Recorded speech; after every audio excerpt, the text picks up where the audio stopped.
Hey guys, it's your favorite Donabout here. Sorry for taking so long to upload, but recording two videos back to back can actually be a pain. Plus, again, this is a gaming video, so yeah, hope you guys enjoyed the gameplay. We have Man-Eater and Ark Survival Ascended. So let's actually get into it. So we got the BAYVERSE Autobots versus the MCU Avengers with their pretty much the first renditions of each team.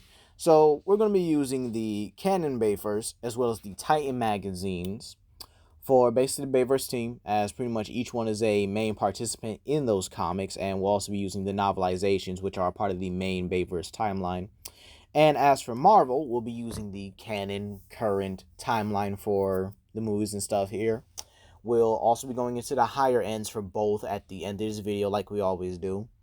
And we'll also be using what if to scale certain characters, like Iron Man, Thor, and etc. So yeah, without further ado, let's really start off with the Transformers. And believe it or not, most of the scaling you can do really comes from Optimus here, and the scaling is pretty simple.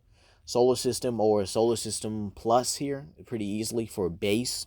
Now, this is pretty consistent considering the fact that Optimus does scale to the Allspark, if not with flat scale above it, and was able to destroy a Star Harvester, which eats stars, the Allspark, which eats supernovas itself, and being able to fight against Galvatron, who was powered up by a black hole singularity. Again, Solar System very consistently.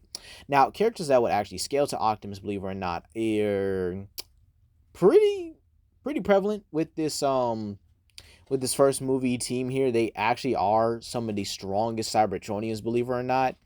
And in all honesty, yeah, believe it or not, there aren't really a lot of Cybertronians that can come close to them. And plus, they do progress, well, minus Jazz during the movies and stuff here. But yeah, everyone on this team has pretty much shown relatively to each other or relatively to Optimus and other Decepticons. For example, Jazz, or pretty much let's start off with Jazz. Believe it or not, Jazz is consistently shown to be above Brawl, even being able to one-shot him, like, it's absolutely ridiculous here. And even taking his blast at like a point blank range, like at ground zero, like he was directly targeted with Optimus and took that blast like a champ. Unfortunately, the other Autobots didn't do so well, like Prowl, who was just straight up mangled from the blast here. And even in the novelization, he actually toys with a lot of the heavy hitters like Blackout, Bone Crusher, and Frenzy.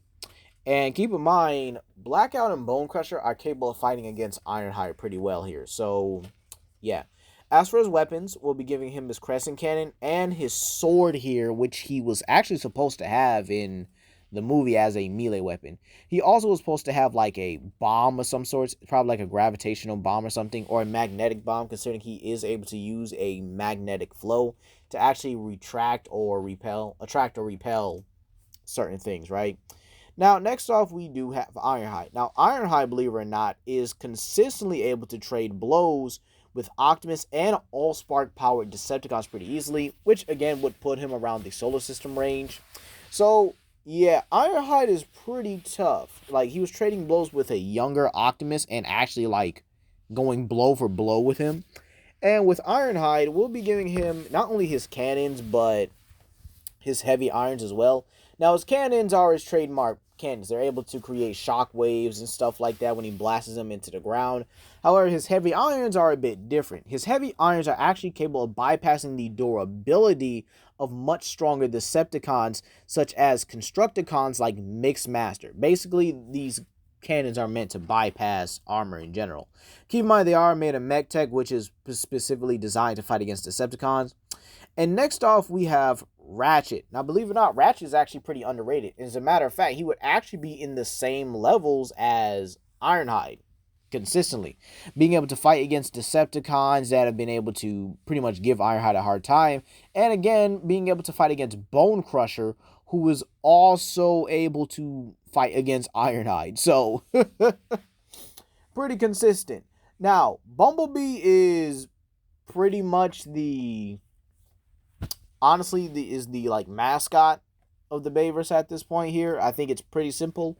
Dude gets all the feats. He's legit held his own, and even being able to somewhat overwhelm Lockdown, and even being able to hold his own against a mind-controlled and somewhat weakened Optimus here. Again, Optimus did fly back to Earth, which is a very exhausting task and did drain a lot of his energon. So, again, he's weakened. And keep in mind, Bumblebee, Ironhide, Optimus, and I think Ratchet, I believe, all have Stealth Force mode. By the way, Optimus would have his trademark shield and sort of judgment here. So he'll have those, as long as with any Energon weaponry he has here, because I think even in Age of Extinction, he still had his Energon swords and stuff. So, yeah. Each one has Stealth Force mode. Stealth Force mode actually increases your durability and actually gives you increased firepower with your weapons. That's what I'm trying to say here. Excuse me. Now, as for speed, each of these characters would scale to many times faster than light. This is important because Megatron's blasts are faster than his flight speed. This has been consistently shown, and the Autobots have shown to all being able to react and dodge it. Even like Ironhide and Ratchet have been able to like somewhat block and dodge at the same time, while Jazz is a full-out dodge here. And again, Megatron has been able to cross through the solar system in little less than a couple days. Again, Cybertron and Earth are multiple solar systems away. So him being able to reach it within little less than a couple of days, maybe like 3 max, shows a lot here. So, yeah, that'll be the Autobots solar system with many times faster than light. Now for the Avengers. Now, it's very clear that Hawkeye and Black Widow are of the lower tier here, but however, they do have some consistent scaling to each other and to characters like Black Panther, who can actually output large building levels of attack potency with his kinetic suit and his abilities. So again, Black Widow and Hawkeye do pretty much scale to large building level because of their gadgets and tools.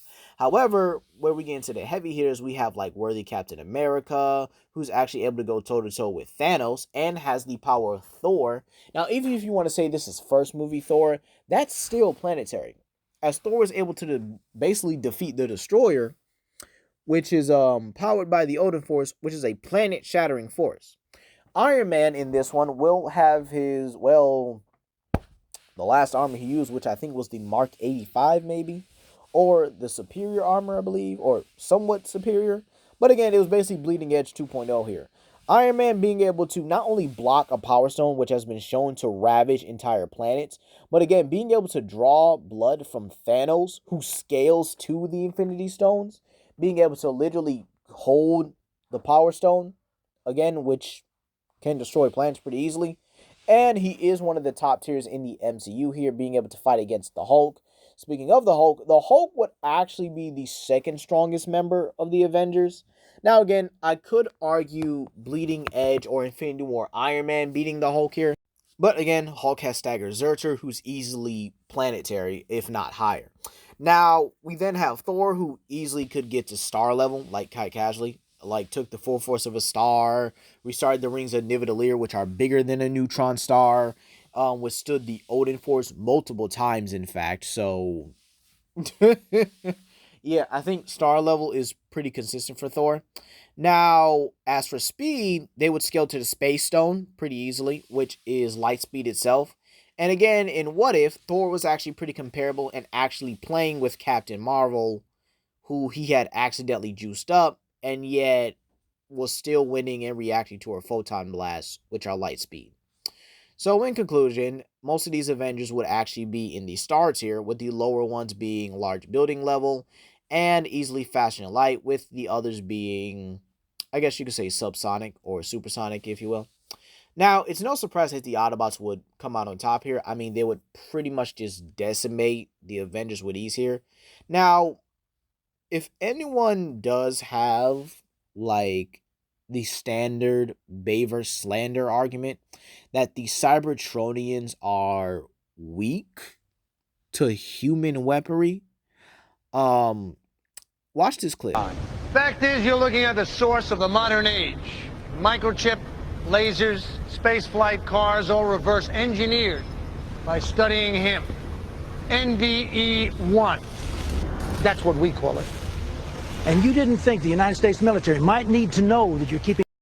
Again, everything that the humans have is reverse engineered from Megatron. Every technological advancement comes from Megatron. This includes weapons.